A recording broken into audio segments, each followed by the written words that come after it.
Hi, this is the $6 billion team, and today we will learn about how to develop the new products and managing the product life cycle. Today we have four learning objectives. One is the new product development strategy, and two is the new product development process, and three is product life cycle strategies, and finally is the additional consideration. First, we must understand two methods for acquiring new goods, purchasing the entire company's patient or product and developing a new product for themselves. This method is more dangerous.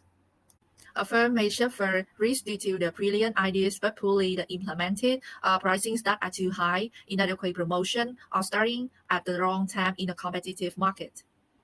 We take a closer look how companies develop their products by themselves. This process consists of the eight important steps.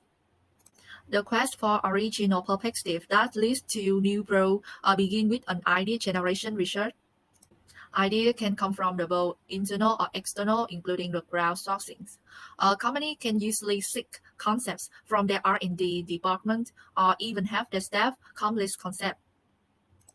For example, Adobe provided employees with a $1,000 innovation workshop to explore ideas and create samples, resulting in the increased employee engagement and a low turnover rate.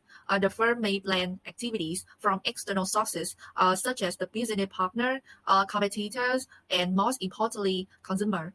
The company may send out invitation to clients and ask them to choose new idea in exchange for rewards. The business can also get concept via crowdsourcing by inviting consumer, workers, scientists, or other community to contribute ideas. After generating a collection of ideas, businesses must screen them to eliminate the inferior ones while keeping the good ones. Using the actual one-word performing tactics is beneficial. Actionable ideas must answer the three questions. Is this real? Is there a clear vision for the ideas? And would a buyer require and purchase this product? The next question that might lead to a victory in the firm is, do we have a competitive advantage? Do we have adequate internal resources to implement it? Finally, is this worth doing? Will the product generate enough the profit? And there is suit the company strategies. Assume a corporation wants to advertise a new sunscreen skincare product. They want to develop the product concepts that are comprehensive version of idea in relevant customer terms. Concept one is a lightweight tinted sunscreen that may be used as a foundation and moisturizer for business traveling customer. Concept two is the powder sunscreen for quick outdoor application for young energetic clients. Concept three is the high protection sunscreen for the treated skin with a cooling and relaxing effect. The company will then conduct concept testing, inviting clients to hear the speeches and physical demonstration on the proposal. We move to marketing strategy development has three parts. The first part describes the target market, the blended value propositions, the sales, the market share, and profit goals for the first few years. For example, the target market is younger, well-educated, moderate to high-income individuals, couples, or small families seeking practical, environmentally responsible transportation. The car will be positioned as more fun to ride and less polluting. The company will aim to sell 50,000 cars in the first year. In the second year, the company will aim for sales of 90,000 cars and a profit of $25 million. The second part of the marketing strategy statement outlines the products, brand, price, distribution, and the marketing budget for the first year. Let's take the continued example. The battery-powered electric car will sell at a base retail price of $28,800, with a 15% of the list price to dealers. Dealers who sell more than 10 cars per month will get an additional discount of 5% on each car sold that month. A marketing budget of $50 million will be split 40-30 among a national media campaign, online and social media marketing, and local event marketing. The third part of the marketing strategy statement describes the blended long-run sales, profit goals, and marketing mix strategy. We intend to capture a 3% long-run share of the total auto market and realize an after-tax return on investment of 15%. Price will be increased in the second and third years if the competition and the economy permit. The total marketing budget will be raised each year by about 10%. Marketing research will be reduced to $60,000 per year after the first year. Then business analysis is a review of sales, cost, and profit projection for a new product by looking at history of similar ones and conducting surveys to find out whether these factors satisfy the company's objective and assess the risk. Product development is developing the product concept into a physical product to ensure that the product idea can be turned into a workable market offering, and is usually done by the R&D department and includes testing with actual customers. For example, sunscreen might take 6 months to 1 year to make. They need to test safety and meet the promised protection of the sunscreens. The next step is test marketing, that when the product is tested in the real market setting, the test time may be varied and the cost may be high. The company can perform a controlled test market offering the control panel of customer or stimulated test market, measuring customer response in the lab store or online environment. Company can choose not to test if they are certain or afraid competitor may copy the idea. Commercialization, that if a company decide they would launch the product, they would introduce the product to the new market. They have to decide on the timing and where to launch the national or international market. Success new product development requires a customer-centered, team-based, and systematic effort. Customer-centered new product development focus on finding new ways to solve customer problems and create more customer satisfying experience by understanding and involving customer in the process. Team-based new product development is an approach to developing new products in which various company departments work closely together, overlap the steps in the product development process to save time and increase effectiveness. Finally, the new product development process should be holistic and systematic. Let's move to the objective 3, product life cycle strategies. So after launching a new product, the company wants to earn a decent profit to cover all of its effort and risk that went into launching it. Management notes each product will have a life cycle, although its exact shape and length are not known in advance.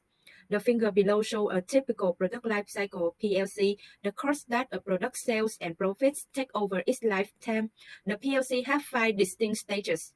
The first one is product development, begins when the company finds and develops a new product idea. During this stage, sales are zero and the company's investment costs melt. The second is introduction, a period of slow sales growth as the product is introduced in the market. Profits are non-existent at this stage because of the heavy expenses of product introduction. The third one is growth, is a period of rapid market acceptance and increasing profits. The next one is maturity, the period of slowdown in sales growth because the product has achieved acceptance by most potential buyers. Profit level up or decline because of increased marketing outlays to defend the product against the competition. The last one is decline, a period when sales fall off and profits drop. So not all products follow all 5 stages of the PLC. Some products are introduced and die quickly, or they can stay in the mature state for a long time. For example, Tabasco sauce has been around for more than 140 years. The PLC concept also can be applied to what is known as styles, fashions, and fates. Their special life cycles are shown in the figure 9.3. A style is a basic and distinctive mode of expression. Once a style is invented, it may last for generations, passing in and out of vogue. A style has a cycle showing several periods of renewed interest. The fashion is a currently accepted or popular style in a given field. Fashions tend to grow slowly, remain popular for a while, and then decline slowly. Fates are temporary periods of unusually high sales driven by consumer enthusiasm and immediate product or brand popularity. So marketers can apply the product lifecycle concept as a useful framework for describing how products and markets work. And when used carefully, the PLC concept can help in developing good marketing strategies for the different life cycle stages. However, using the PLC concept for forecasting product performance or developing marketing strategies presents some practical problems. And now we will talk about the additional products and service considerations We wrap up our discussions of products and service and with two additional considerations: social responsibility in product decisions and issues of international product and service marketing. Marketers should carefully consider public policy issues and regulations regarding acquiring or dropping products, patent protections, product qualities and safeties, and product warranties.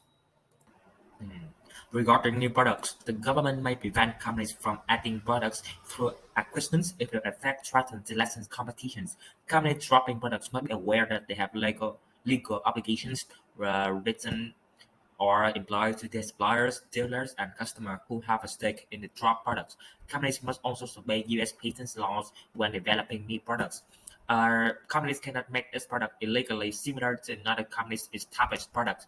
Manufacturers must comply with specific laws regarding product qualities and safeties. The Federal Food, Drug, and Cosmetic Act protects consumers from unsafe and adulterated food, drug, and cosmetic.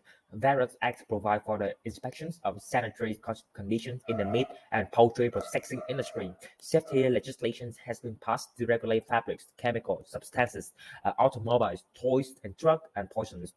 The Consumer Product Safety Act of 1972 established the Consumer Product Safety Commission, which has the authority to ban or seize the potentially harmful products and set severe penalties for violations of the law. If consumers have been injured by the products with a defective design, they can sue manufacturers or dealers. And now let's talk about the international products. First, they must figure out what products and services to introduce and in which countries. Then they must decide how much to standardize or adapt their products and services for world markets. On the one hand, companies would like to standardize their offerings. Standardizations help a company develop a consistent worldwide image. It also lowers the product design, manufacturing, and marketing costs of offerings a large varieties of products. On the other hand, markets and consumers around the world differ widely. Companies must usually respond to these differences by adapting their product offerings. That takes McDonald's as an example. McDonald's operates in more than 100 countries, with sometimes widely varying local food preferences country. So, although you will find signatures burgers and fries in most locations around the world, the chain has added menu items that meet the unique taste band of customers and local market. McDonald's serve salmon burger in Norway, mashed potato burgers in China, shrimp burger in Japan, samurai pork burger in Thailand, chicken and chicken porridge in Malaysia, and etc. In many major global markets, McDonald's adapt more than just its menu. It also suggests its restaurant design and operations. For example, McDonald's France has redefined itself as a French company that adapt to the needs and preference of French consumer. 26 global product adaptations by adapting its menus and operations to the needs and preferences of French consumers and their cultures. McDonald's has turned France into its second most profitable world market. And now let's talk about the service marketing. Service marketers also face special challenges when going global. Some service industries have a long history of international operations. For example, the commercial banking industries were one of the first to grow internationally. Banks had to provide global service to meet the foreign exchange and credit needs of their home country clients who wanted to sell overseas. In recent years, many banks have become truly global. Germany's Deutsche Banks, for example, serve more than 28 million customers through 2,700 branches in more than 70 countries. For its clients around the world who wish to grow globally, Deutsche Bank can raise money not only in Frankfurt but also in Zurich, London, Paris, Tokyo, and Moscow.